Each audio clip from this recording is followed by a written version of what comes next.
Welcome to Wealth Lab. Today, we're tearing into a massive issue that is literally affecting every single one of us. We're talking about the silent tax that's just destroying your savings. And you know the crazy part? Almost no one is actually talking about it. Okay, let's just jump right in with a quick reality check. I want you to think back to a decade ago. Remember what your everyday essentials cost back then? A cart full of groceries, your monthly rent. It was totally different, right? Now, compare that to what you're paying right now. The numbers are frankly shocking. Sure, your paycheck might have bumped up a little bit over the years, but I bet it feels like you're actually falling further behind. So why is that happening? Section 1. What inflation actually is. The invisible leak in your bucket. To really get why your money just feels like it's vanishing into thin air, we need to stop looking at your savings account as some sort of impenetrable, secure vault. Honestly, it's more like a bucket with a slow, totally invisible leak. And simply put, that leak is inflation. It's just the rate at which the basic cost of living goes up. It's that frustrating force that makes you spend more money today just to maintain the exact same standard of living you had yesterday. Section 2. The hidden theft, why safe money is losing value. You know, for generations, we've all been taught that hoarding cash in a standard savings account is absolutely the safest bet you can make. But let's look at the real numbers here. Let's say you stash away 10 grand. With inflation running at, say, an average of 3.9%, by the end of year one, that cash only has the buying power of about $9,610. Fast forward to year 3, your real purchasing power has plummeted down to $8,874. You didn't spend a single dime of it, but inflation acted like a hidden thief in the night, just bleeding the value out of your money year after year. And this leads us to an even sneakier trap called bracket creep.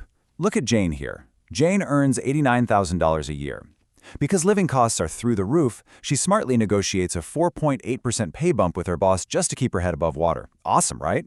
Her new salary is over $93,000. But here is the ironic catch. Because tax brackets don't automatically adjust for inflation, her new, higher salary just shoves more of her hard-earned cash straight into a higher tax bracket. So even though Jane technically just got a raise to match inflation, her real after-tax income actually dropped by $404. She ends up paying more to the government, and her actual standard of living goes down. It's a total double whammy. First, you lose buying power to the silent tax, and then you get taxed more just for trying to keep up with it. It's wild. Section 3. Who gets hurt most? The savers versus the borrowers.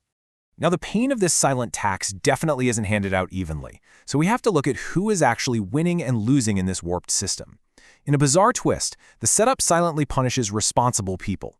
Everyday cash savers, especially younger workers who are just starting out, are losing their purchasing power incredibly fast. But on the flip side, this environment actively benefits those holding massive debt and hard assets. Financial expert Ben Carlson hits the nail right on the head here. He points out that while your savings are just sitting there earning practically zero, high inflation is out there actively taking a massive bite out of existing debts. Think about it. If you owe a fixed amount on something like a mortgage, the real value of that debt actually shrinks as inflation goes up. Basically, the borrowers win and the cash savers lose. If you're finding this valuable, please subscribe to Wealth Lab and share this video with your friends and family. It really helps us grow. Section 4. How to protect yourself. Outpacing the silent tax. Okay, the good news is you do not have to be a victim here. Protecting yourself really just comes down to 3 straightforward, beginner-friendly steps. Step 1, you've got to ditch the illusion that keeping all your cash under the mattress or in a basic checking account is safe. It's definitely not. Step 2, shift your mindset toward investing in appreciating assets. We're talking things like broad index funds or ETFs that historically outpace inflation. But step 3 is absolutely crucial. You have to avoid hidden investment fees like the plague. Because honestly, investment fees are essentially a secondary silent tax. Just look at this massive difference over 20 years on a $100,000 investment. If you go with an actively managed mutual fund that charges a 1.5% fee, you end up with around $241,000. Not terrible, right? But wait, if you put that same money into a low-cost ETF with just a 0.1% fee, it grows to over $314,000. That slightly higher expense ratio quietly robs you of over $73,000 in compounding growth.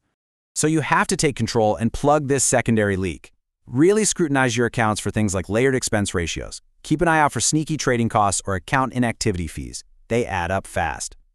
The absolute simplest solution? Consolidate your accounts and actively opt for low-cost index funds and ETFs. You want to keep your costs as close to zero as humanly possible. so your money is actually out there working for you and not just buying your broker a new boat. So, I'll leave you with this one question to think about. Are you going to let the silent tax drain your future, or are you going to take action today? Thank you for joining us today. If you haven't already, don't forget to subscribe to Wealth Lab. We'll see you in the next one.